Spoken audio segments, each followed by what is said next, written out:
ప్రార్థన చేసుకుందామండి. ప్రేమ నమ్మకం కలిగిన మా తండ్రి, నీకే స్తుతులు స్తోత్రం వందనములు. అయినప్పటి వరకు పాటలు పాటు ఎందును, వాక్యం చదువుతూ ఎందును, మరి మొదటి మెసేజ్ చెప్పుతూ ఎందును, ఈ యొక్క ఆత్మ తోడుగా ఉంచి నడిపించిన విధానాన్ని బట్టి నీ కోటాలు కుట్లు వందన స్తోత్రాలు తండ్రి. అలాగే ఇప్పుడు ప్రాముఖ్యమైన సమయంలోకి వెళ్తూ ఉండగా చెప్పనంటూ నాకు పరిశుద్ధాత్మ యొక్క పరిపూర్ణమైన సహాయం నాకు అందించమని అర్థిస్తూ వెలుచున్న పిల్లలు కూడా చక్కగా అర్థం చేసుకునే సహాయం చేసి బతిమలాడుకుంటూ ఈ ప్రార్థన నీ ప్రియకుమారుడు మా రక్షకుడు అయిన యేసుక్రీస్తు స్థితికి నామమున అడిగి వేడుకొంచున్న పరమ తండ్రి, ఆమేన్. అందరికీ వందనాలండి. ఇక వీడియో చూస్తున్న వారు దయచేసి లైక్ చేయండి, షేర్ చేయండి, సబ్స్క్రైబ్ చేసుకోండి. ఎందుకంటే దేవుని మాటలు ఎక్కువ మందికి మీ వలన వెళ్ళాలంటే లైక్ చేయడం ద్వారాగా వెళ్ళటం జరుగుతుందండి. ఈ విషయాన్ని అయితే ప్రతి ఒక్కరు కూడా గమనించండి. Thank you so much. ఇక మనం అయితే పాఠంలోకి వెళ్ళిపోదామండి, మెసేజ్లోకి వెళ్దాం. ఈరోజు మన మెసేజ్ ఏంటంటే, ఉద్యోగస్తులు దేవుని సేవ చేయవచ్చా? చాలామంది ఈ టాపిక్ మీద చాలా అనుమానంగా ఉంటారండి. ఎక్కడో దాకెందుకో ఆయన పేరు చెప్పలే కానీ మొన్న ఈ మధ్య నేను ఒక వీడియోలో చూశాను. ఆయన పెద్ద దైవ సేవకుడే, చాలా సంఘం ఉంది ఆయనకి. ఆయన అన్నాడు, చాలామంది ఉద్యోగాలు చేసుకుంటే సేవ చేస్తున్నారు, అసలు అది సేవ అంటారా అని మాట్లాడాడు. ఆయనకి బైబిల్ వచ్చని నేను అనుకొని ఆయన మెసేజ్లో కొన్ని చూశానులే కానీ ఆయనకి ఈ చిన్న విషయం కూడా తెలియలేదు ఏంటి అనిపించింది నాకైతే. ఆయన పేరు తర్వాత చెబుతాను మీకు. అసలు ఏంటి ఉద్యోగస్తులు దేవుని సేవ చేయవచ్చు? అది చాలామంది ఇప్పుడు మన ఊళ్ళో మరి చాలామంది సేవకులు ఉన్నారు. వాళ్ళు ఉద్యోగం చేసుకుంటానే సేవ చేస్తున్నారా, లేదా అచ్చంగా సేవ చేస్తున్నారా అంటే కొంతమంది ఇలా చేసేవాళ్ళు ఉన్నారు, కొంతమంది అలా చేసేవాళ్ళు ఉంటారు. మరి చాలామంది అపార్థం చేసుకోవటం ఏంటంటే, దేవుడు పిలిచాడు కదా, పిలిచిన తర్వాత మళ్ళీ ఉద్యోగం చేసుకోవటం ఏంటి అని క్వశ్చన్ వేస్తున్నారు. ఉద్యోగం చేసుకుంటే సేవ చేస్తే ఏం సేవ చేస్తారు అంటున్నారు.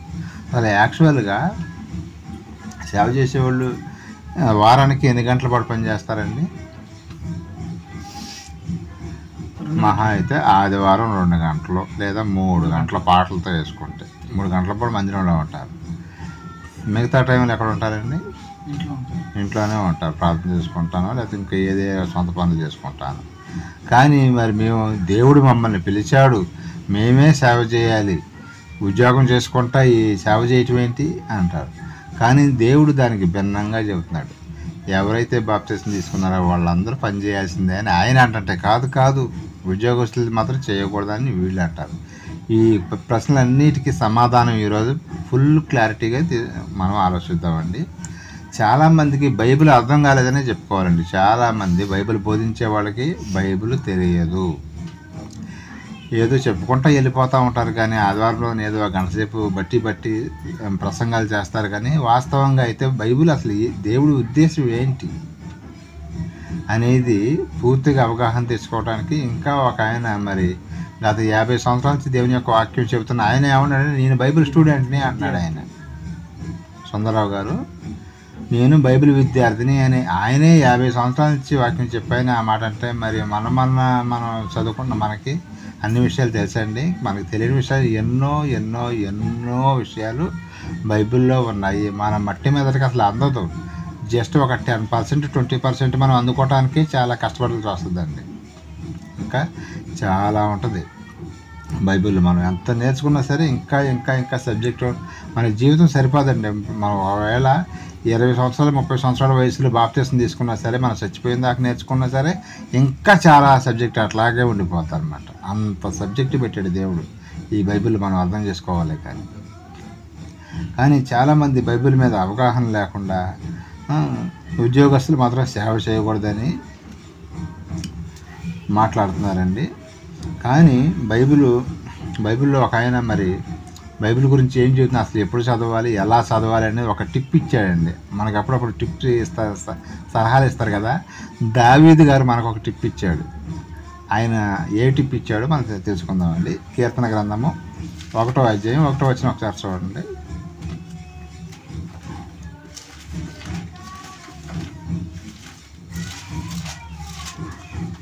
కీర్తన గ్రంథము 1వ అధ్యాయం 1వ వచనం. దుష్టుల ఆలోచన చొప్పున నడవక, పాపల మార్గం నిలవక, అపహాస్యం కూర్చున్న చోటున కూర్చుండక, యెహోవా ధర్మశాస్త్రం ముందు ఆనందించు దివారాత్రములు ధన్యం.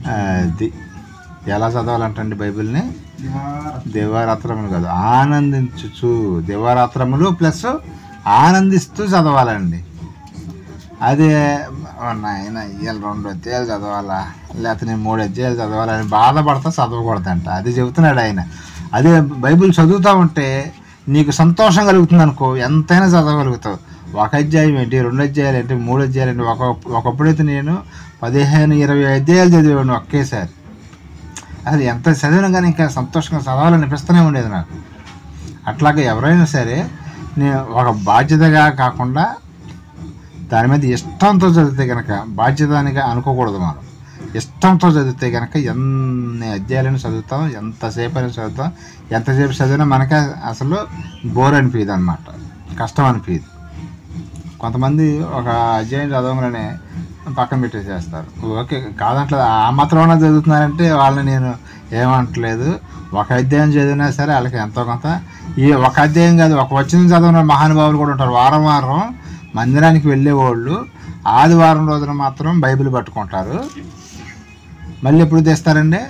మళ్ళీ నెక్స్ట్ సండే అది ఎక్కడ ఉందని ఎత్తుక్కుంటాడు. ఎక్కడ ఉన్నది కూడా తెలియదు. మరి తీసుకొచ్చి ఎక్కడో పెడతాడు ఇంటికాడ. మళ్ళీ వచ్చే ఆదివారం ఎత్తుక్కుంటాడు, నా బైబిల్ ఎక్కడ ఉంది, నా బైబిల్ ఎక్కడ ఉందని. దానివల్ల ఉపయోగం ఉంటుందండి. మన బైబిల్ చదువుకోవాలండి. మిగతా మనకి 6 రోజులు పని చేసుకోమన్నాడు, ఓకే. 6 రోజుల్లో కూడా మనకి ఖాళీ టైం దొరకదండి. ఈయన ఏమన్నాడు? దివారాత్రములు అన్నాడా? దివారాత్రములు అంటే రాత్రి పగలు నీకు ఎప్పుడు ఖాళీ తిరిగితే అప్పుడు అంటున్నాడు. ఇక అచ్చంగా అదే పని మీద ఉండమని కాదు. మధ్యలో మనకి ఎన్నో పనులు ఉంటాయి కదా, ఆ పనులు చేసుకుంటూనే ఖాళీ దొరికినప్పుడల్లా కూడా రాత్రైనా సరే పర్వాలేదు, పగలైనా పర్వాలేదు, దివారాత్రములు ఆనందించుచు ధ్యానించాలి. చదువుతూ ఉంటే మనకి హృదయానికి సంతోషం కలగాలండి. అట్లా మన మైండ్ సెట్ చేసుకోవాలి. ఒక మాటలో చెప్పాలంటే మన మైండ్ కనుక మనం ట్యూన్ చేసుకోవాలండి. ఎవరి కాళ్ళు మన మైండ్ని ట్యూన్ చేసుకుంటే ఏదైనా ఒక విషయం పెట్టుకుంటే అది దాని మీదకే వెళ్తూ ఉంటుంది. అలాగే ఈ దావీదు గారు దేని మీద పెట్టుకున్నాడంటే ఆయన ఆలోచన బైబిల్ చదువుతుంటే నాకు సంతోషం కలుగుతుందని చెబుతున్నాడు ఆయన. ఆనందించు దాన్ని మీరు ధ్యానించాలి అని చెప్పడం జరుగుతుంది అనమాట. అలా కనుక మనం చేసినట్టయితే బైబిల్లో ఉండే విషయాలు చాలా విషయాలు అర్థమవుతాయి అన్నమాట. ఆయన చదవాల్సిందేనా ఇయ్యాలా అని బాధతో చదువుతున్నాం అనుకో, చదివినా కానీ అది దాంట్లో ఉన్న సబ్జెక్ట్ మన బ్రెయిన్కి ఎక్కదనమాట. అందుకని మనం సంతోషంతో దీంట్లో ఉన్న విషయం ఏంటి అని తెలుసుకోవాలనే ఉద్దేశంతో మనకి కనుక చదివినట్టయితే దావీదు గారి లాగా బైబిల్ అనేది మనకి చక్కగా అర్థమవుతుంది. ఇక్కడ ఈ లోకంలో చూస్తే పరీక్షలు అనేది ఎట్లా ఉంటుందండి? స్టూడెంట్స్కి పరీక్ష అనేది పరీక్షలు సంతోషంగా ఉంటారా, లేకపోతే బాధతోనే రాస్తారంటే బాధతోనే రాస్తారండి. ఎందుకు ఈ చదువులేంటి, ఇదేంటి, అదేంటి అని అనిపిస్తూ ఉంటుంది ఒక్కో టైంలో. కానీ మనం బైబిల్ చదివేటప్పుడు కూడా కొన్ని సందర్భాల్లో మనకు ఇది ఇంత సబ్జెక్ట్ ఏంటి అని అనుకుంటాం. కానీ అదే నువ్వు సంతోషంతో చదివావు అనుకోండి, బైబిల్ ఎంత మధురంగా ఉంటుందంటే జొంటి తేనె దారుల కన్నా యేసే నామమే మధురం. ఆయన యొక్క వాక్యం చదువుతుంటే, యేసు అంటే ఎవరండి? యేసే ఎవరంటే దేవుని యొక్క వాక్యం అనమాట. వాక్యాన్ని కనుక మనం చదువుతూ ఉంటే జుంటి తేనెదారులు మనం తాగినట్టుగానే ఉంటుందండి, మధురంగా ఉంటుంది అనమాట. అది అర్థమైతే, అది అర్థం కాకపోతే అదనమాట. అందుకని మన మైండ్ అనేది ముందు సెట్ చేసుకోవాలి. నేను బైబిల్లో ఉన్న విషయాలు నేను గ్రహించాలి, తెలుసుకోవాలి అని మనం తెలుసుకొని తర్వాత బాగా అర్థమైన తర్వాత అప్పుడు కొంతమందికి చెప్పగలిగే స్థితి ఆయన ఇస్తే చెప్పాలి, లేదా చెప్పేవాళ్ళకి సహకరించినా పర్వాలేదు. చెప్పినా నీకు పర్లోక రాజ్యం ఇస్తానన్నాడు, చెప్పించినా సరే నీకు పర్లోక రాజ్యం ఇస్తానని చెప్పేవాడు. వాళ్ళకి కోఆపరేట్ చేసినా సరే నీకు పర్లోక రాజ్యం ఇస్తానన్నాడు ఆయన. ఇక సేవకులు మాత్రమే పర్లోక రాజ్యానికి వెళ్తారు, సంఘస్థులు అందరూ కూడా నరకానికి పోవాలి అట్లా అని చెప్పిన మన జనాలు అపార్థం చేసుకునే లెక్క. కానీ ఆయన అట్లా అనలేదు, ప్రతి ఒక్కరికి అవకాశం ఇచ్చాడండి. సేవకుడు ఉంటాడు, వాక్యం చెబుతుంటాడు, మిగతా వాళ్ళు ఏం చేయాలి, ఆయన సపోర్ట్ చేయాలి. ఆర్థికంగా కానుకలు ఇవ్వగలిగితే కానుకలు ఇవ్వాలి, పని చేయగలిగితే పని, ఎక్కడైనా మీటింగ్లు పెడితే అక్కడ పని చేయాలి, వంటలు చేసేవాళ్ళు వంటలు చేయాలి, కుర్చీలు వేసేవాళ్ళు కుర్చీ వేయాలి, పాంప్లెట్లు పంచేవాళ్ళు పాంప్లెట్లు పంచి పెట్టాలి. ఇవన్నీ కూడా దేవుని పనేనా అండి. అలా మనం సేవకులకి సపోర్ట్ చేయాలని చెప్పడం జరుగుతుందండి. ఇక్కడ మన టాపిక్ ఏంటంటే జాబ్ చేసేవాళ్ళు లేదా ఉద్యోగస్తులు దేవుని సేవ చేయొచ్చా? జాబ్ అంటే మనం ఏమనుకుంటున్నాం, ఏదో కంప్యూటర్ ముందు కూర్చున్న వాళ్ళే జాబ్ అనుకుంటున్నాం. అదొకటే జాబ్ కాదండి. ఇప్పుడు పాసి పని చేసేవాళ్ళు కానీ, అంట్లు తమ్మేవాళ్ళు కానీ, హోటల్లో మరి టాప్ మేస్త్రి కానీ, చిన్న చిన్న హోటల్ పెట్టుకునే వాళ్ళు కానీ, కూరగాయల మార్కెట్ పెట్టుకున్న చిన్న కూరగాయ కొట్టు తోపుని, ఇదంతా జాబే, వాళ్ళ ఉద్యోగమే. అది ఇవన్నీ కూడా ఉద్యోగాల కిందే వస్తాయండి. ఉద్యోగస్తులు చాలామంది టక్ వేసుకొని కోట్ వేసుకొని కంప్యూటర్ ముందు కూర్చున్న వాళ్ళే జాబ్ కాదు. జాబ్ అంటే మనం చేసే ప్రతి ఒక్క పని కూడా మనకి జాబ్తో సమానమే. కొంతమంది నెట్వర్క్ మార్కెటింగ్ చేసేవాళ్ళు, కొంతమంది ఆటో డ్రైవర్లు ఉంటారు, కొంతమంది ఇంకో రకంగా ఉంటారు, ఇంకో రకంగా. చాలా కోటి విద్యలు అనుకున్నాం కదా, కోటి రకాల పనులు ఉంటాయండి ఈ భూమి మీద. వీళ్ళందరూ కూడా ఏం చేస్తున్నారంటే జాబ్ చేస్తున్నారండి, అంటే ఉద్యోగం. ఈ ఉద్యోగం చేసేవాళ్ళు లేదా పనులు చేసుకునే వాళ్ళు దేవుని సేవ చేయవచ్చా? బైబిల్ అసలు ఏం చెబుతుంది? మరి కొంతమంది ఏంటి చెయ్యకూడదు అని అంటారు సేవకులు. నేను విన్నాను, ఇందాక చెప్పాను కదా, ఒక ఆయన ఏమనంటే చేయకూడదు, సేవ చేయాల్సిన అవసరం లేదు, చేయకూడదు, తప్పు అంటున్నాడు ఆయన.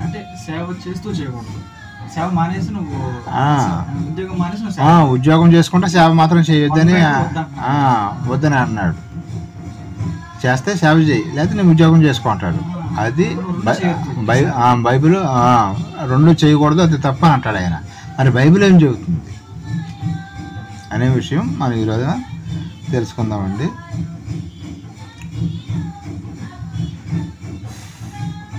పెద్ద ఒక ఆయన ఇదే క్వశ్చన్ అడిగితే ఆయన ఏమన్నాడంటే, మరి పెద్ద సేవకులు చెబుతున్నారు కదండి, టీవీలో ప్రసంగం చేసేవాళ్ళు చెబుతున్నారు, నేను ఒకప్పుడు రేడియోలో కూడా విన్నాను, ఆయన కూడా ఒక మాట చెప్పాడు. మళ్ళీ సూటు బూట్ వేసుకొని ఇతర దేశాలకు వెళ్ళి సువార్త చెప్పేవాళ్ళు వాళ్ళంటే ఏం చెబుతున్నారంటే, అచ్చంగా దేవుని పని చేయాలి కానీ ఉద్యోగం చేసుకుంటే దేవుని సేవ చేయకూడదని చెబుతున్నారంటే, మరి పెద్ద సేవకులు కదా వాళ్ళకి తెలియదా ఏంటండి బైబిల్ అని ఒక ఆయన క్వశ్చన్ వేసాడంట పాస్టర్ గారిని. నిజంగా చెప్పాలంటే వాళ్ళకి వాక్యం తెలియలేదనే చెప్పుకోవాలంటే. వాళ్ళ పేర్లు అయితే మనం చెప్పం, కానీ చాలామంది పెద్ద సేవకులు ఉన్నారు కానీ పరిశీలించట్లేదు. వాళ్ళు ఏంటి పైన ఏదో 4 వచనాలు పట్టుకొని వెళ్ళిపోతూ ఉంటారు, కానీ అసలు బైబిల్ ఏం చెబుతుంది? అసలు అందరిని సేవ చేయమన్నాడు, లేకపోతే ఎవరిని సేవ చేయమన్నాడు? ఒక ఆయన అంటాడు, నీకు పలానా ఊరు చూపిస్తాను, అక్కడికి వెళ్ళి అంటాడు అని, నేను ఇక్కడికి వచ్చానని అంటాడు. మరి ఇంకో భాష గారు ఏమంటాడు, నన్ను కూడా ఇక్కడికి పలానా ఈ ఊరే రావన్నట్టు చెప్పాడండి దేవుడు అంటాడు. ఆయన సమస్తం జనులు నాకు శిష్యులుగా చేయండి, ఈ ఊరు ఆ ఊరు అని. ఎక్కడ సమస్తం అంటే ఏ ఊరండి?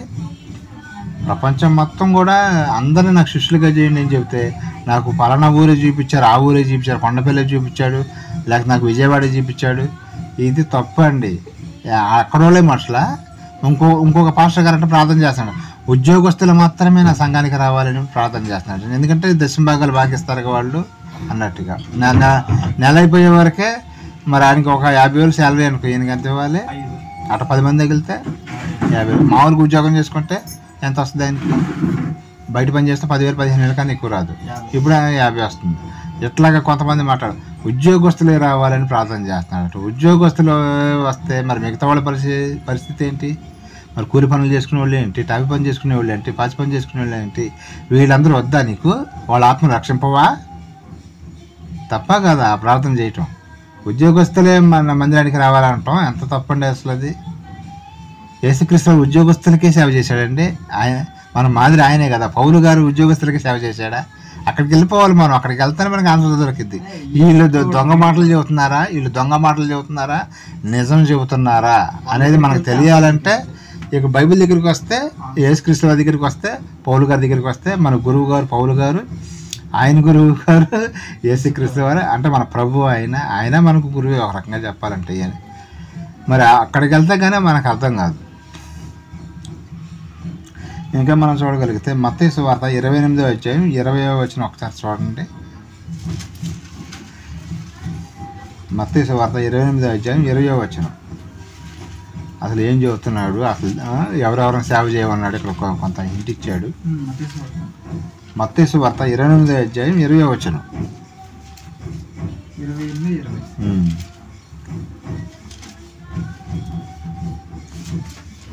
నేను మీకు ఏ సంగతులను ఆజ్ఞాపించుతునో వాటిన్నిటిని గైకొని వలనని వారికి బోధించుడి. ఇదిగో నేను ఈ యుగ సమాప్తి వరకు సదాకాలం మీతో కూడా ఉన్నానని వారితో చెప్పాను. ఫస్ట్ వచ్చిన ఒకసారి చదవండి. ఫస్ట్ మాటలు నేను మీకు ఏం చెబుతున్నాను. పరలోకమందు భూమి మీద నాకు సర్వాధికారం ఇవ్వబడి ఉన్నది, కాబట్టి మీరు వెళ్ళి సమస్త జనులను శిష్యులుగా చేయాలి. అది సమస్త జనులు అంటే ఎంతమంది అండి? ఆల్. మనం శిష్యులుగా చేయండి సేవకులు మాత్రమే అన్నాడా, లేకపోతే ఉద్యోగం లేకపోతే ఏదన్నా బాగా డబ్బు ఉండాలని అన్నాడా? ప్రతి ఒక్కరిని కూడా నాకు శిష్యులుగా. మరి శిష్యులు అంటే ఎవరండి? ఆ 12 మంది అపొస్తలులు కదా. మరి వాళ్ళు చేసిన పని ఏంటండి? దేవుని యొక్క సువార్త చేయటం. మరి వాళ్ళు పనులు చేసుకుంటా సువార్త చేశారు, అచ్చంగా సువార్త చేశారంటే వాళ్ళ పనులు చేసుకుంటానే సువార్త చేశారు. చాలామందికి తెలియదండి. వాళ్ళు పౌలు గారు కూడా డేరాలు కుట్టే వృత్తిలోంచి ఆయన మీకు భారంగా ఉండకూడదని చెప్పేసి నేను పని చేసుకుంటూ సువార్త చేశాను అంటాడు ఆయన పౌలు గారు.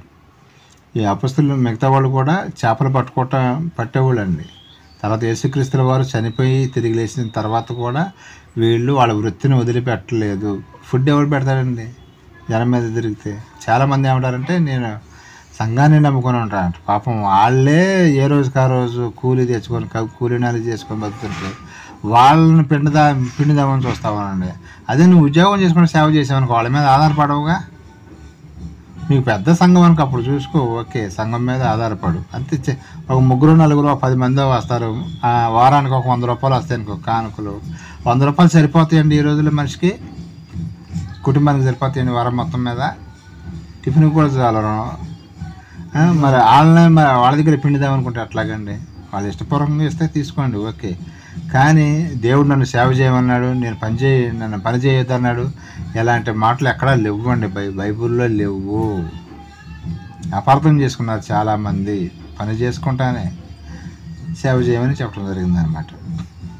18-19 వచనాలు కూడా ఒకసారి చదవండి. మత్తయి సువార్త 28 అధ్యాయం 18-19 వచనాలు. పరలోకమందును భూమి మీదను నాకు సర్వాధికారం ఇవ్వబడి ఉన్నది, కాబట్టి మీరు వెళ్ళి సమస్త జనులను శిష్యులుగా చేయండి. తండ్రి యొక్కయు కుమారుని యొక్కయు పరిశుద్ధాత్మ యొక్కయు నామములోనికి వారికి బాప్తిస్మం ఇచ్చుచు నేను మీకు ఏ సంగతులను ఆజ్ఞాపించుతున్నా వాటిన్నిటిని గైకొని వలన వారిని బోధించండి. ఇదిగో నేను యుగ సమాప్తి వరకు సదాకాలం మీతో ఉండి ఉన్నానని వారితో చెప్పాను. తండ్రి కుమారుడు అది నేను మీకు ఏదైతే చెప్పానో మీరు అక్కడికి వెళ్ళి వాళ్ళ సువార్త ప్రకటించండి. ఇప్పుడు మన శిష్యులమా? యేసుక్రీస్తు వారికి శిష్యులేనండి. మనం బాప్తిసం తీసుకున్న ప్రతి ఒక్కరు కూడా పిడి సుందరరావు గారికి కాదండి శిష్యులు, మనం యేసుక్రీస్తు వారికి శిష్యులు. ఇది గుర్తుపెట్టుకోవాలి. ఆయన తర్వాత వీళ్ళు ఎవరైనా సరే మనకి కంటికి కనిపిస్తున్నాడని చెప్పేది మొహమాటానికి ఆయన్ని ఒప్పుకోవటానికి వీలు లేదు. మనం యేసుక్రీస్తుల వారికి మాత్రమే శిష్యులము. మరి శిష్యులు ఏం చేశారండి? ఆ 12 మంది సేవ చేశారా లేదా? పని చేసుకుంటా చేశారా లేదా? పని చేసుకుంటానే సేవ చేసేసారు వాళ్ళు. జనాల మీద వాళ్ళని ఇబ్బంది పెట్టలే ఎవరిని కూడా. అదే వాళ్ళ మీద ఆధారపడకుండా చేసేవాళ్ళే ఎక్కువ సేవ చేయగలుగుతారండి. ఇప్పుడు అసలు ఈ చేసేది ఏముందండి? వారానికి ఒక 2 గంటలు 3 గంటల ఆదివారం పని, లేదా ఏదైనా గురువారం ఏదైనా పెడితే అప్పుడు 1 గంట, అంతేగా గంటన్నర. మొత్తం వారం మొత్తం మీద 5 గంటల పని చేసేది మనిషి. అందుకని పని చేసుకుంటూ సేవ చేస్తే వాళ్ళు ఎంత కాలమైనా ఇబ్బంది పడకుండా చేయగలుగుతారు అని బైబిల్ మనకు చక్కగా దేవుడు చెబుతున్నాడు. మార్కు సువార్త 16వ అధ్యాయం 15 వచనం ఒకసారి చూడండి. అక్కడ మార్కు సువార్త 16వ అధ్యాయం 15 వచనం అండి.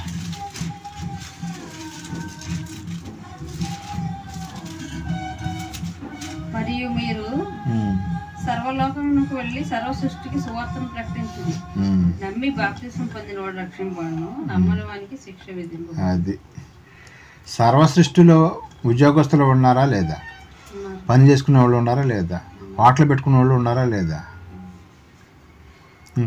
ఇంకెన్ని పనులు ఉన్నాయి? ఎన్ని ఉన్నాయో అన్ని పనులు లెక్కేసుకోండి. ఇక మరి ఒక్కొక్కటి నేను చెప్పలేను. సమస్త జనులు అన్న దాంట్లో అందరూ నాకు శిష్యులు చేయండి అని చెబుతున్నాడు కదా. మరి యేసుక్రీస్తు వారి మాట వినాలా వద్దా? మనం బైబిల్ మాట వినాలా వద్దా? వాళ్ళలో అందరూ ఉండారుగా. అన్ని పనులు చేసేవాళ్ళు, అవి పని చేసేవాళ్ళు ఉన్నారు, కూలి పనులు చేసేవాళ్ళు, ఉద్యోగస్తులు ఉన్నారు, ఎమ్మెల్యేలు ఉన్నారు, ఎంపీలు ఉన్నారు, ప్రధానమంత్రులు ఉన్నారు. వీళ్ళందరూ కూడా అంత సమానమేనండి దేవునికి. వాళ్ళే స్పెషల్ ఏం కాదు. ఎవరైనా సరే ఇప్పుడు ఇంట్లో 4 పిల్లలు ఉన్నారనుకోండి, తండ్రికి అందరూ సమానంగానే చూసుకో ఉంటాడు. ఒకవేళ ఒక కొడుకు ఎమ్మెల్యే అయ్యి ఒక కొడుకు డాక్టర్ అయ్యి ఇంకో కొడుకు లాయర్ అయితే ఇక తండ్రిగానే ఉంటాడు. కానీ ఈయన పోస్ట్ ఏమైనా మారిద్దా? అలాగే మన కన్న తండ్రి కూడా మనం ఎన్ని రకాల పనులు చేసుకున్నా సరే మనందరినీ కూడా ఇష్టపడుతున్నాడండి ఆయన. అందరూ రక్షింపబడాలని ఆయన కోరిక. సేవకులు మాత్రమే పరలోక రాజ్యం వెళ్ళాలని, నా పని చేయాలని అంటలేదు ఆయన. సమస్తము ఎంతమంది అయితే ఉండారో భూమి మీద వాళ్ళందరూ కూడా బాప్తిసం తీసుకునే వాళ్ళందరూ కూడా బాప్తిసం తీసుకునే వాళ్ళని యాడ్ చేస్తాం అన్నమాట. అందరూ కూడా దేవుని పని ఉంది. చాలామంది అనుకుంటారు మా అయ్యగారు వాక్యం బాగా చెబుతారండి, నేను 20 సంవత్సరాల నుంచి వెళ్తున్నాను తెలుసా మీకు అంటాడు. 20 సంవత్సరాల నుంచి వెళ్తున్నాను, మరి నువ్వేమి నేర్చుకున్నావు ఆయన దగ్గర? 20 సంవత్సరాల నుంచి ప్రార్థనకి వెళ్తున్నావు, ఓకే. నువ్వు ఎంతమందికి వాక్యం చెప్పి బాప్తిసం ఇప్పించావు? అది అడుగుతాడు రేపు పొద్దున్న యేసుక్రీస్తు. ఈ వచనాలన్నీ మనకు తెలిసినాయి కాబట్టి లెక్క అడుగుతాడు. లెక్క చెప్పవలసి ఉన్నది. ఇంత వాక్యం నేర్చుకున్నావు కదా, మరి నువ్వు ఎంతమందికి చెప్పావయ్యా అని అడుగుతాడు.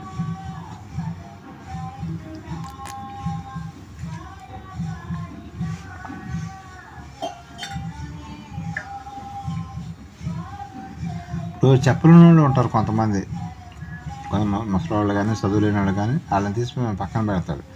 చెప్పటం వచ్చి తెలివితేటలుండి బైబిల్ చదువుకుంటా ఉండి సువార్తగా ప్రకటించకపోతే ఆయన లెక్క అడుగుతాడు అన్నమాట. మిగతా వాళ్ళు సపోర్ట్గా చేయాలి, వచ్చిన వాళ్ళన్నా సేవ చేయాలన్నమాట. ఇంకా చాలామంది ఏమంటారంటే దేవుడు పిలవాడండి మనల్ని, దేవుడు పిలవకపోతే మనం సేవ చేయకూడదండి, పిలుపు అనేది ఉండాలి అంటారు. ఇంత మీకు ఒక క్వశ్చన్ వేస్తాను, మీకు ఎంతవరకు అర్థమైందో. దేవుడు నిన్ను పిలిచాడా? క్రైస్తవ బాప్తిసం తీసుకోమని వచ్చి చెప్పాడా సేవ చేయమని ఎప్పుడన్నా? లేకపోతే నిన్నైనా సరే దేవుడు పిలిచాడా? పిలిచాడు. ఎలా పిలిచాడు? పిలవటం అంటే వచ్చి ఏదో కల్లో కనబడి పిలవటం కాదు, ఆయన వాక్యం ద్వారా పిలిచాడు అన్నమాట. ఏ వాక్యం?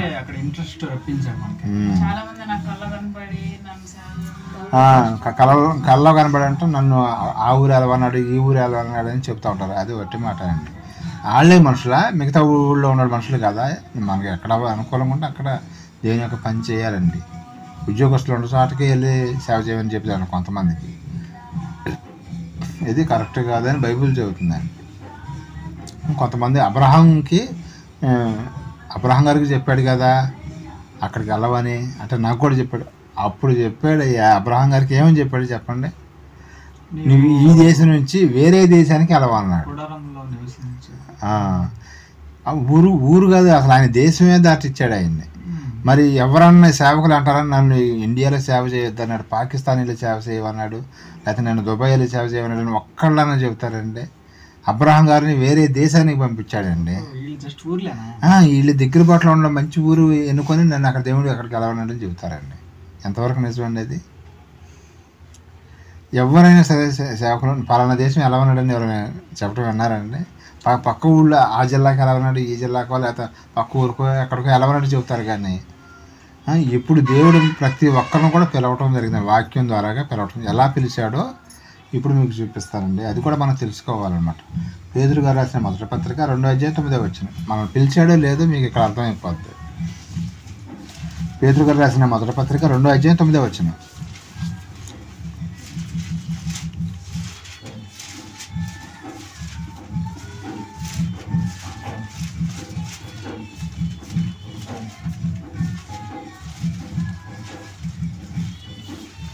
పేతురు గారు రాసిన మొదటి పత్రిక 2వ అధ్యాయం 9వ వచనం.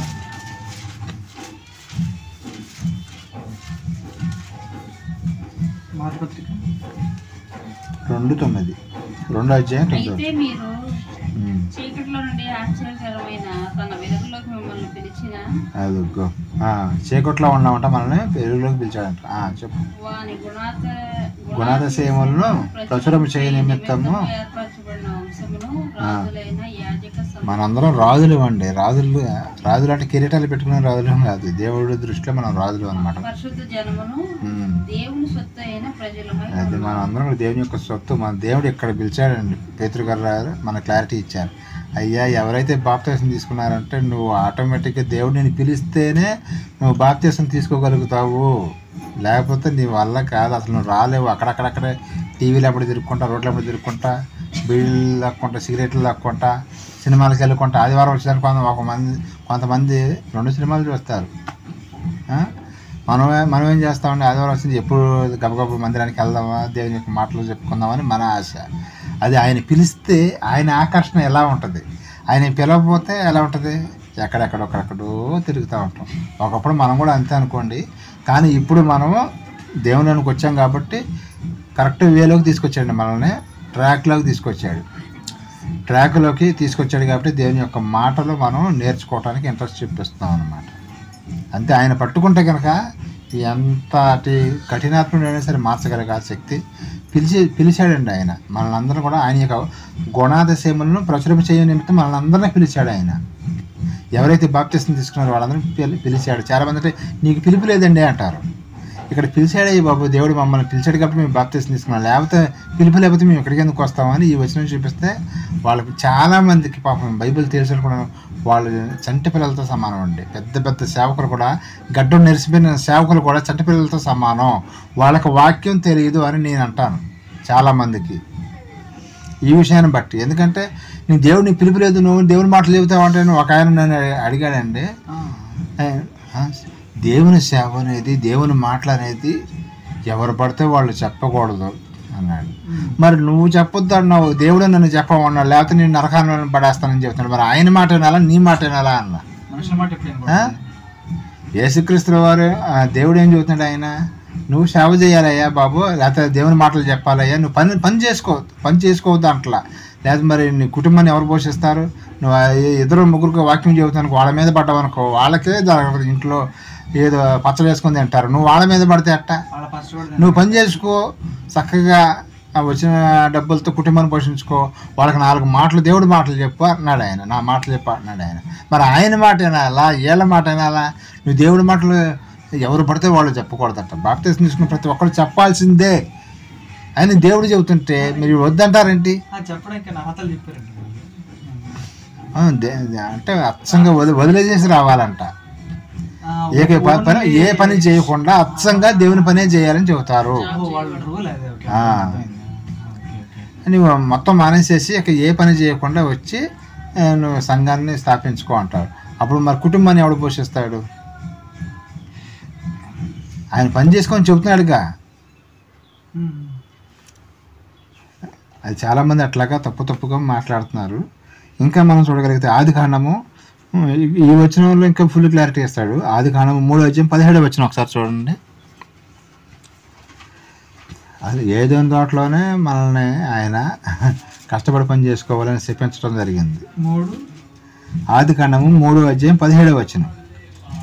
ఆయన ఆదాముతో నీవు నీ భార్య మాట విని తినవద్దని చెప్పిన ఆజ్ఞాపించిన వృక్ష ఫలములు తింటివి కనుక నీ విత్తనము నేల సిప్పిపడి ఉన్నది, నీ నిమిత్తము నేల సిప్పిపడి ఉన్నది. ప్రయాసముతోనే నీవు బ్రతుకు దినములని దాని పంట తిందువు. అది ముండ్ల తుప్పలను గచ్చ పొదలను నీకు మొలిపించను, పొలములలో పంట తిందువు. అది నువ్వు కష్టపడి అక్కడ ఏదైనా తోటలోనే మనిషికి పడిపోయిందండి శిక్ష. పని చేసుకుని అంతకుముందు వాళ్ళు ఎలా ఉండేవాళ్ళు అండి? అసలు ఆకలి లేదు, దప్పి లేదు, అసలు చక్కగా ఉండేవాళ్ళు. ఎప్పుడైతే ఈ యొక్క తినొద్దన్న పండు తిన్నారో అప్పుడు మనకు శాపం వచ్చిందండి. ఇప్పుడు ఏం చదువుతున్నాడు? నువ్వు కష్టపడి పని చేసుకుని బతకాలంటే, కానీ నువ్వు పని చేసుకోవద్దు అని అంటారు. పని చేయకపోతే ఎట్లా గడిచిద్దండి? దేవుడు ఏం చెప్పాడు? ఆదికాండంలోనే చెప్పాడా? నువ్వు పని చేసుకుంటా దేవుని పని చేయాలి. అది ఆదాము గారినండి అంటే కుదరదు, అందరికీ అప్లై అవుతుంది. ఆయన పిల్లలమేగా మనం, అవునా కదా? ఆదాం గారి పిల్లలమా కాదా మనం? దేవుని పిల్లలము. తర్వాత ఆదాం గారి దగ్గర నుంచి అక్కడి నుంచి స్టెప్గా ఇక్కడికి వచ్చాం మనం. మన ఆది తండ్రి ఎవరంటే ఆదాం గారే. ఆయన ఎవరో అనుకోవాల్సిన అవసరం లేదు, మన తండ్రి ఆయన. ముత్తాత ముత్తాత ముత్తాత ముత్తాత ముత్తాత, లేదా తాత అని కూడా చెప్పుకోవచ్చు. ముత్తాత ముత్తాత ముత్తాత ఆదాం గారు ఎవరో కాదు, అవ్వమ్మ గారు ఎవరో జై జై జై జై.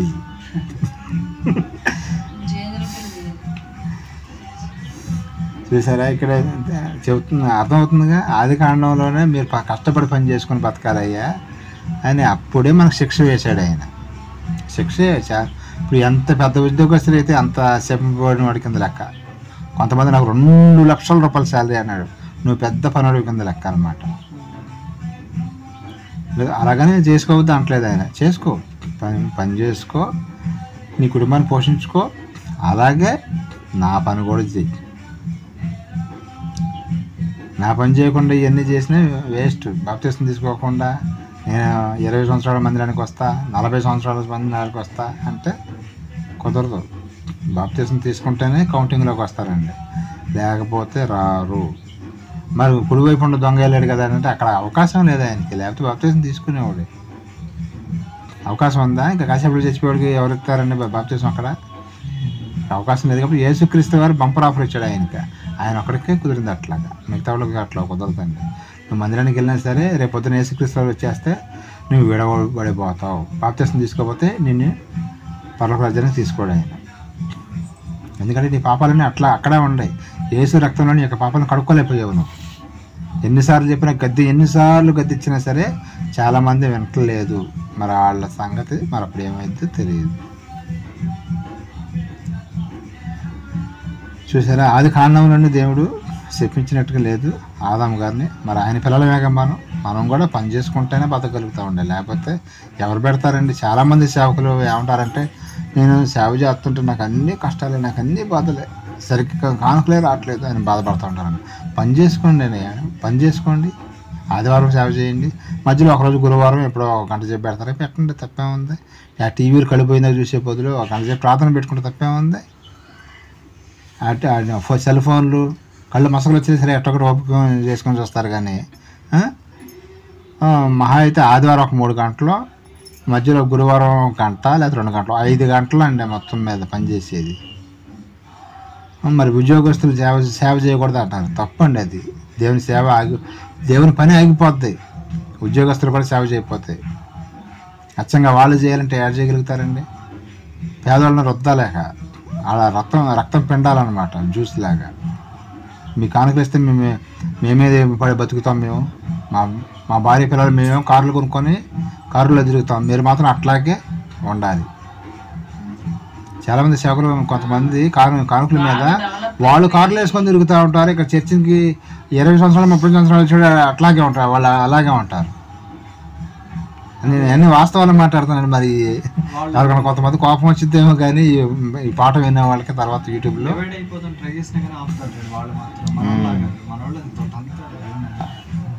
అందుకని వాక్యం నేర్చుకోవాలండి, నేర్చుకొని ప్రకటించాలండి. ఇంకా మనం చూడగలిగితే మార్కు సువార్త 1:16 ఒకసారి చూడండి, అక్కడ కూడా కొత్త క్లారిటీ వస్తుంది మనకి. మార్కు సువార్త 1:16 16, 17, 18. ఆయన గలిలయ సముద్ర తీరమున వెళ్ళుచుండగా సీమోను సహోదరుడు ఆంద్రేయును సముద్రంలో వలవేడి చూసినట్టు వారు జాలర్లు. యేసు, నా వెంబడి రండి, నేను మిమ్మల్ని మనుషులు పట్టు జాలరుగా చేసేదని వారితో చెప్పాను. వెంటనే వారు తమ వలన విడిచి ఆయన్ని వెంబడించింది.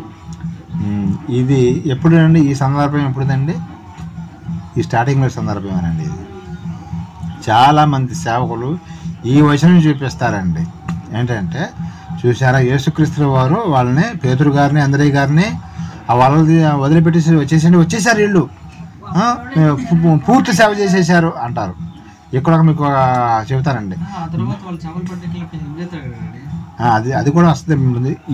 వాళ్ళు ఇప్పుడు సేవకులు అపార్థం చేసుకున్న వచనాన్ని చూపించాం మీకు.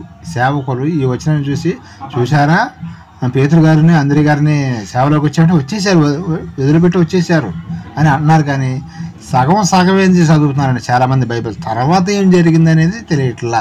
బైబిల్ కొంచెం తెలుసుకున్నారండి, అది ఇంకా తర్వాత ఏం జరిగింది అనేది తెలుసుకోవట్లేదు. తర్వాత ఏం జరిగింది అది కూడా తెలుసుకోవాలి కదండి. ఇక్కడ ఈ వచనం మీద ఆగిపోయాడు అనుకో ఎలా ఉంటుందమ్మో, నిజమేగా యేసు ప్రభు చూసావా వాళ్ళ పనులు కూడా మానేసేసి వచ్చేసేమన్నాడు, వాళ్ళు నిజంగానే వచ్చేసారు, ఇక మనం కూడా పని మానేసేసి జాబ్ వదిలేసేసి మనం కూడా దేవుని సేవ చేయాలి, ఆ యేసు ప్రభు అంతటా ఆయన చెబితేనే వాళ్ళు వచ్చేసారు అని అనుకుంటారు. కానీ తర్వాత ఏం జరిగింది అక్కడికి మత్తయి సువార్త మార్కు సువార్తలు అయిపోయిందండి. బైబిల్ ప్రకటన గ్రంథం దాకా చదువుకుంటూ రావాలి. అసలు తర్వాత ఏం జరిగింది అనేది తెలుసుకోవాలి. ఎట్లా ఆలోచించకపోవడం వలన చాలా చాలా చాలా మంది మిస్టేక్ జరుగుతున్నది. చాలామంది ఇప్పుడు కూడా శనివారాన్ని విశ్రాంతి దినంగా పాటిస్తారండి. విశ్రాంతి దినం శనివారం ఎవరికండి చెప్పండి? మరి క్రైస్తవులు మరి పాటించవచ్చా? బైబిల్లో ఉంది అంటారా మాట్లాడితే? అరే బైబిల్లో ఉందయ్యా, ఓకే కాదంటలేదు, అది రాసింది నీ కోసం కదయ్యా. ఇశ్రాయేలుకు మాత్రం దేవుడు ఇచ్చిన విశ్రాంతి దినం శనివారం, నీకు ఆదివారం అయ్యా అని చెబుతుంటే కాదు మేము అక్కడే ఆగిపోతాం ఆది కాలంలో అంటే ఎవరేం చేస్తారంటే వాళ్ళని దేవుడే చూసుకోవాలి. అందుకని బైబిల్లో ఒక డౌట్ వస్తే అక్కడే ఆగిపోకూడదండి, ఇంకా ముందుకు వెళ్ళిపోవాలి. చివరి దాకా ప్రకటన గ్రంథం దగ్గర వరకు వస్తేనే నీకు అర్థం అవుతుంది, లేకపోతే బైబిల్ అర్థం కాదు. ఒక డౌట్ వస్తే దీనికి సంబంధించి ఇంకా వచనాలు ఎక్కడ ఉన్నాయని ఎత్తుక్కోవాలి. అంత ఎత్తుక్కునేంత జ్ఞానం ఉంటుందండి. ఎతికిన వాళ్ళు జ్ఞానవంతులు అవుతారు, ఎవరికైనా సమాధానం చెప్పగలుగుతారు అన్నమాట. అది ఎతకకుండా అక్కడే ఆగిపోతే అక్కడే ఉండిపోతాం. వాళ్ళకి సమాధానం మనం చెబుతాం. యోహాను సువార్త 21:3 ఒకసారి చదవండి. యోహాను సువార్త 21:3 ఇక్కడ మీకు ఆన్సర్ దొరికింది. అక్కడ మరి వచ్చేయమంటే వచ్చేసారు కదా, తర్వాత ఏం జరిగింది అనేది కూడా ఇక్కడ మనం తెలుసుకుందాం. యోహాను సువార్త 21:3 నుంచి. సీమోను పేతురు, నేను చేపలు పట్టుకోదునని వారితో అనగా వారు మేము నీతో కూడా వచ్చేదాము అనిది అని వారు వెళ్ళి ధోని ఎక్కిరి. కానీ ఆ రాత్రి ఏమీయో పట్టలేదు. సూర్యోదయం అవుతుండగా యేసు దరికి నిలిచింది. అయితే ఆయన యేసు అవి అని శిష్యులు గుర్తుపట్టలేదు. యేసు పిల్లల భోజనం మీ మధ్య ఏమన్నా ఉన్నదా అని వారిని అడగగా లేదని వారు ఆయనతో చెప్పింది. అప్పుడు ఆయన ధోని అప్పుడు పక్క వల వేయడి మీకు దొరుకుతుందని చెప్పిన కనుక వారు అలాగ చేయగా చేపలు విస్తారంగా పడినందున వల లాగలేకపోయేది. కాబట్టి యేసు ప్రేమించిన శిష్యుడు ఆయన ప్రభు సుమి అని పేదరితో చెప్పాను. అది సరిపోద్దండి. ఈ సందర్భం ఎప్పుడండి? యేసుక్రీస్తుల వారు చనిపోయి తిరిగి లేచిన తర్వాత సందర్భం. యేసుక్రీస్తుని వాళ్ళు గుర్తుపట్టలేదంట, ఎందుకంటే ఆయన మహిమ శరీరంతో ఉండటం బట్టి కొంచెం వాళ్ళు గుర్తుపట్టలేకపోయారు. అప్పుడు అసలు యేసుక్రీస్తు వారు ఏమైనా మేము రాత్రి అంతా కష్టపడి మళ్ళీ ఎక్కడికి వచ్చారు వీళ్ళు? యేసుక్రీస్తు వారు చనిపోయిన తర్వాత మళ్ళీ పనులు చేసుకున్నారా లేదా? సీమోన్ గారు అంటే ఎవరో పేతురు గారు మళ్ళీ చేపలు పట్టుకుంటేనే ఫుడ్, లేకపోతే ఎవడు పెడతాడండి ఫుడ్? మరి వెళ్ళి నాకు అన్నం పెట్టండి, ఏమి దేవుని సేవ చేస్తున్నాం అంటే ఒక పూట పెడతారు, రోజు పెడతారండి, భారం అయింది కదా. అందుకని వీళ్ళు చేపలు పట్టుకుంటుంటే అప్పుడు యేసుక్రీస్తు వారు వచ్చాడు వాళ్ళ దగ్గరకు వచ్చి, వరకే మాకు రాత్రి అంతా చేపలు పట్టడానికి వెళ్ళాం కానీ మాకు ఏం దొరకలేదు. ఆయన తిరిగి లేచిన తర్వాత సందర్భం ఇది. అప్పుడు ఏమన్నాడు? నేను చెప్పింది ఏంటి? సమస్త జనులు నాకు శిష్యులుగా చేయండి, అందరిని మార్చండి, పాస్టర్లను చేయమని చెబితే మేము ఇక్కడికి వచ్చి చేపలు పడుతున్నారంటే ఆయన గద్దిచ్చాడా యేసుక్రీస్తు వారు, లేకపోతే వాళ్ళకి హెల్ప్ చేశాడు? ఇక్కడ మరి ఆయనే హెల్ప్ చేస్తుంటే పని చేసుకుంటే అక్కడ చేపలు అక్కడ అటేయండి వాళ్ళని చెబుతుంటే మరి వీళ్ళు మీరు ఆ ఉద్యోగం చేయొద్దు ఈ ఉద్యోగం చేయొద్దు, మీరు దేవుని సేవ చేస్తేనే చేయండి, లేకపోతే ఉద్యోగాలు చేయొద్దు అంటారేంటండి? యేసుక్రీస్తుల వారే ఆటంకపరచలేదు వాళ్ళ శిష్యుల్ని. మరి తిండికి చచ్చిపోతారు వీళ్ళని చెప్పి ఆయన పని చేసుకుంటూ సేవ చేయండి అన్నాడు ఆయన. వీళ్ళు అప్పుడు యేసుక్రీస్తుల వారు ఏమనాలి? నాకు శిష్యులు అయ్యి ఉండి 12 మందిని మిమ్మల్ని అనుకుంటే మీరు ఏంటయ్యా బాబు చేపలు పట్టుకుంటారు? మళ్ళీ నేను అప్పుడు ఆయన్ని వదిలేసి వచ్చారుగా, మళ్ళీ ఎందుకు వెళ్ళారు చేపలు పట్టుకోవడానికి ఆయన క్వశ్చన్ వేయాలా లేదా? ఆయన అప్పుడు మనం కూడా అరే నిజమే బాప్తీసం తీసుకున్న వాళ్ళందరూ బాప్తీసం తీసుకున్న వాళ్ళందరూ దేవుని సేవ చేయాలి కానీ ఇక జాబ్ పనులు చేసుకోకూడదు అని అనుకోవాలి.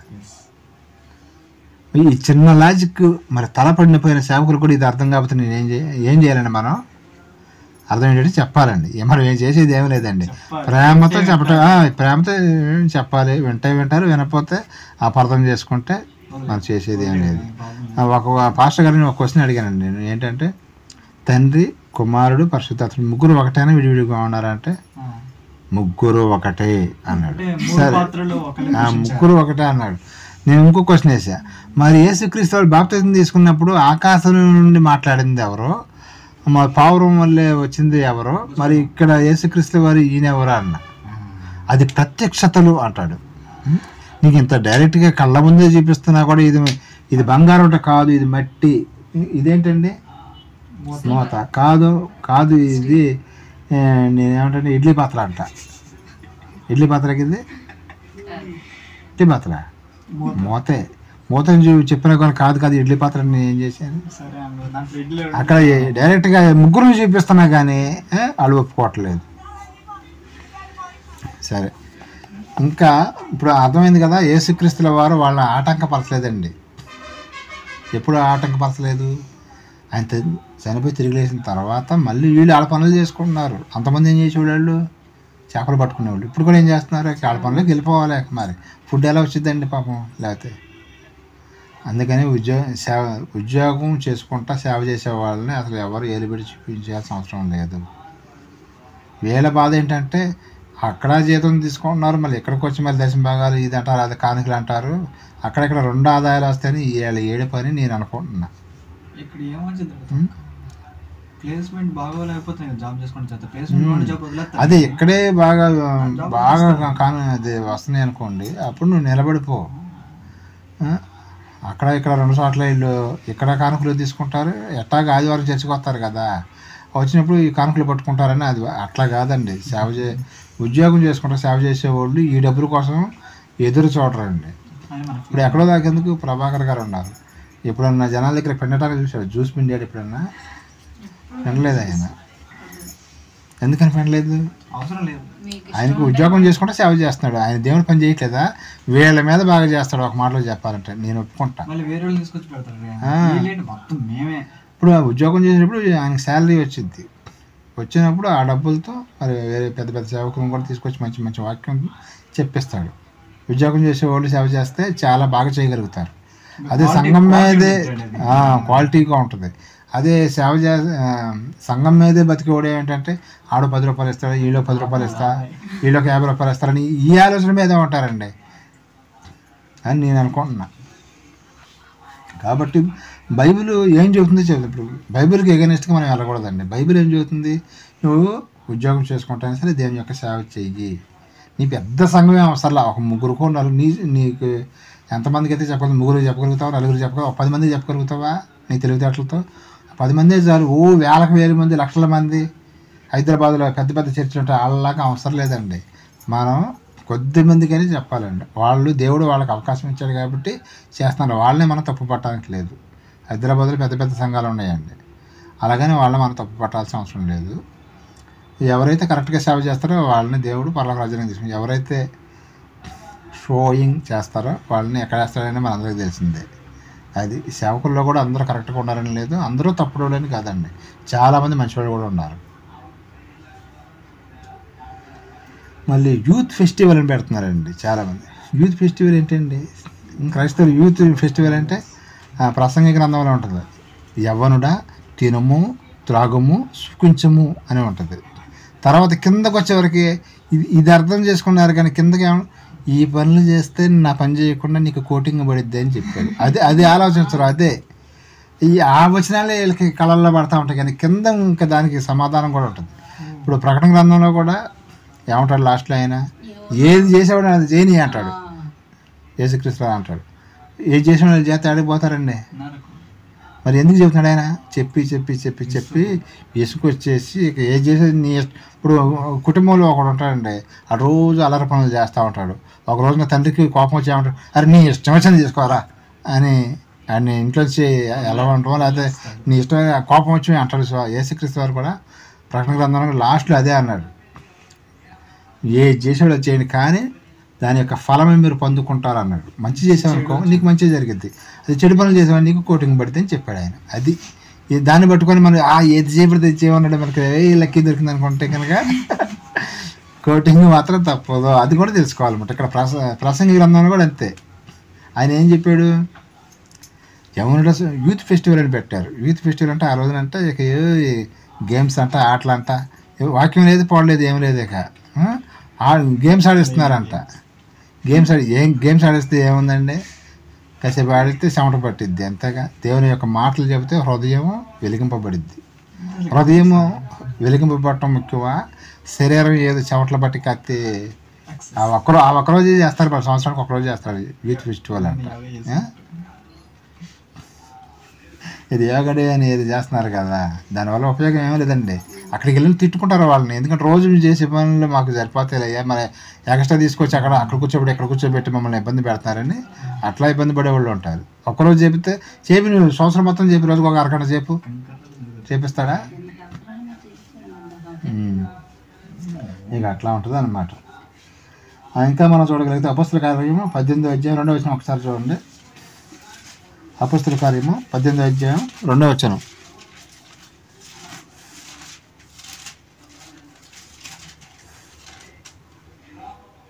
యూదులందరూ రోమా విడిచి వెళ్ళిపోవాలని క్లౌదియా చక్రవర్తి ఆజ్ఞాపించినందున వారు ఇటలీ నుండి కొత్తగా వచ్చిన వారు. అపొస్తలుల కార్యం 18వ అధ్యాయం 2వ వచనం చదివింది. సరే, అపొస్తలుల కార్యం 20వ అధ్యాయం 34వ వచనం చదవండి. 20వ అధ్యాయం 34వ వచనం. నా అవసరముల నిమిత్తమును నాతో ఉన్నవారి నిమిత్తమును ఈ నా చేతులు కష్టపడవలని మీకు తెలియను. ఏ మాట చెప్పింది ఎవరండి? పౌలు గారండి. ఇప్పుడు మళ్ళీ చదవండి. ఇప్పుడు మీకు అర్థమైంది ఆయన ఏమన్నాడు ఒక్కసారి చూడండి.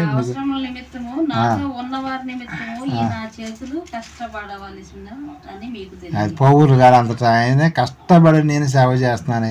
ఆయన ఎన్ని పత్రికలు రాశాడండి పౌలు గారు? 14 పత్రికలు రాశాడండి. ఎన్ని సంఘాలు కట్టాడండి? 7 సంఘాలు కట్టాడండి. 7 సంఘాలు కట్టిన ఆయనే నేను పని చేసుకుంటా. మన వాళ్ళు ఒక్క సంఘం ఉంటే సరే దాని మీద బతకాలని చూస్తారు. ఆయన 7 సంఘాలు కట్టి కూడా వాళ్ళని ఇబ్బంది పెట్టకూడదు. అయ్యా పాపం వాళ్ళే పేదవాళ్ళు, వాళ్ళకే ఇంట్లో సరిగ్గా జరగదు, మనకి తీసుకొచ్చి కానుకలేయండి దేశభాగం అని ఇట్లా ఇబ్బంది పెట్టకూడదని నా చేతులతో నేను పని చేసుకుంటాను, మీకు నేను సేవ చేస్తానయ్యా అని చెబుతున్నాడు పౌలు గారు. మరి ఈయనకున్న కామన్ సెన్స్ ఇప్పుడు ఉన్న సేవకులకు ఉండాలి లేదా?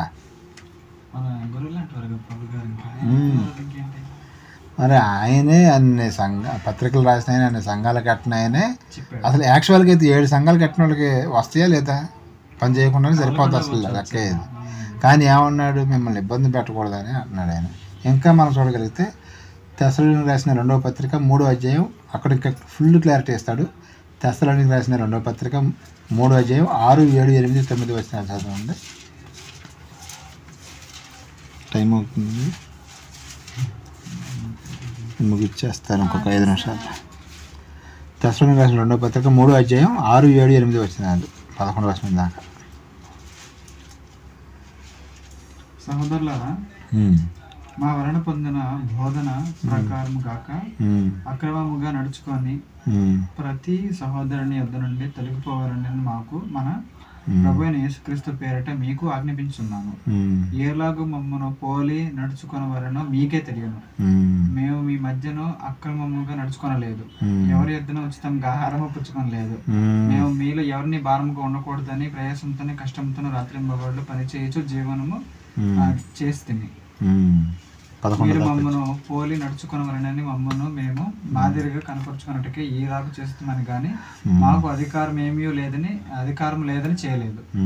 మరియు మేము మీ యొద్ద ఉన్నప్పుడు ఎవడైనాను పని చేయని వాళ్ళని ఎడల వారు భోజనము చేయకూడదని మీకు ఆజ్ఞాపించింది కదా. మీలో కొందరు ఏ పనియో చేయక పరుల జోలికి పోవచ్చు, అక్రమంగా నడుచుకుంటున్నారని వినుచున్నాము. కొంతమంది సువార్త చెప్పండి చెప్పాడు ఈయన. వీళ్ళు ఏం చెప్తున్నారంటే సువార్తకి వెళ్ళి అక్కడ వాళ్ళ దగ్గర భోజనాలే, మాకు అన్నాలు పెట్టిన భోజనాలు అని అలవాటు చేస్తున్నారంట. పౌలు గారు అదే అన్నాడు. అరే నేనేం చెప్పానయ్యా మీకు, నేనే నా పని చేసుకుంటా డబ్బులు సంపాదిస్తే మీకు పెడుతున్నాను, మీరు పాపం వాళ్ళు ఏదో పేదోళ్ళు వాళ్ళ మీద పడి భోజనాలు గీజనాలు అనుకుంటా వాళ్ళని ఇబ్బంది పెట్టమాకండి అయ్యా, నేను ఏం చెబుతున్నా అది చేయండి అని చెబుతున్నాడు పౌలు గారు. సేవకులు ఇప్పుడు చాలామంది సేవకులు కూడా అలాగే చేస్తున్నారు. అంటే అందరిని అనట్లేదని కొద్దిమంది ఉన్నారని అట్లాగా పేద ప్రజల్ని పిండకూడదు అని నేను చెబుతాను. నేను చెప్పేది మాట కదండి, మళ్ళీ నా మాటగా కాకుండా పౌలు గారే చెబుతున్నాడు. ఏం చెబుతున్నాడు ఈ వచనాల్లో, మీరు వాళ్ళ మీద ఆధారపడమాకండి, వాళ్ళే పేదవాళ్ళు, వాళ్ళ మీరు ఇబ్బంది పెడితే ఎట్లా, నేనే నా పని చేసుకుంటా నేను సువార్త చేస్తుంటే మీరు వెళ్ళి వాళ్ళ మీద పడుతున్నారు అని వాళ్ళకు వార్నింగ్ ఇస్తున్నాడండి. అక్కడ ఉన్న వాళ్ళకి సువార్త పరిచయం చేసే వాళ్ళకే ఇస్తున్నాడు ఆయన. అర్థమవుతుందా? పౌలు గారు అంటే అది, అందుకని అంత మంచి పేరు వచ్చింది ఆయనకి. ఇంకా ముగిచ్చేస్తాను. ఒక చివరికి ఒక్క మాట చదివి ముగిచ్చేస్తాను. యోహాను సువార్త 21వ అధ్యాయం 3వ వచనం, 3-4 వచనాలండి. యోహాను సువార్త 21వ అధ్యాయం 3-4 వచనాలు. నేను చేపలు పట్టుపోదునని వారితో ఆనుగా వారు, మేము నీతో కూడా వచ్చేదమనేది. వారు వెళ్ళి దోణ ఎక్కిరి గాని ఆ రాత్రి మేమీ పట్టలేదు. సూర్యోదయమగుచుండగా యేసు ధరణి నిలిచాను. అయితే ఆయన యేసు అని శిష్యులు గుర్తుపట్టలేదు. యేసు పిల్లల భోజనమునకు మీ యొద్ద ఏమైనా ఉన్నదని వారు ఇందాక చదువుకున్న వచ్చినానండి. ఇది ఆయన చెప్పడం జరిగిందనమాట. అలాగే యోహాను సువార్త 17 ఒక్కసారి అవి వచ్చిన చదివితే ముగించేసుకుందామండి. ఇక ఆ సందర్భం అందరికీ తెలిసిందే కదా, ఇందాక చెప్పాను కదా, యేసుక్రీస్తు వారు మరణించి తిరిగి లేచిన తర్వాత కూడా వాళ్ళని పని చేస్తుంటే ఆటంకపరచలేదు. పేతురు గారిని, అంద్రయ్య గారిని వాళ్ళకి సహకరించాడు. అది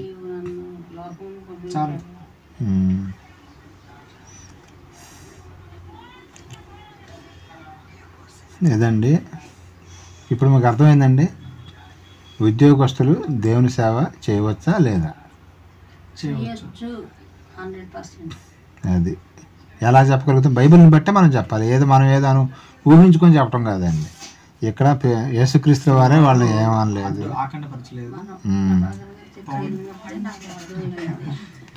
ఈ వాక్యం మన దగ్గర తప్ప ఇంకెక్కడ స్వచ్ఛమైన వాక్యం ఉన్నట్టుగా చెప్పే వాక్యం ఇక్కడే దొరుకుతుంది, కానీ ఇంకా వేరే అందుకని ఏదన్నా బయట మీటింగ్లకి పిలిచినా కానీ గప్పకన్నా నాకు అడుగుపడదు ఏంటి, అక్కడికి వెళ్ళిన కాంచి ఏంటేంటో చెబుతూ ఉంటారు, కానీ కరెక్ట్ వాక్యం చెబితే మనం అసలు వదిలిపెడతామండి అసలు. కాబట్టి ప్రతి ఒక్కరము కూడా ఉద్యోగస్తులు దేవుని సేవ చేయాలి. ఉద్యోగస్తులు అంటే ఎవరండి? టక్కేసుకొని ఏసీలో కూర్చున్న వాళ్ళు మాత్రమేనా? కాదండి.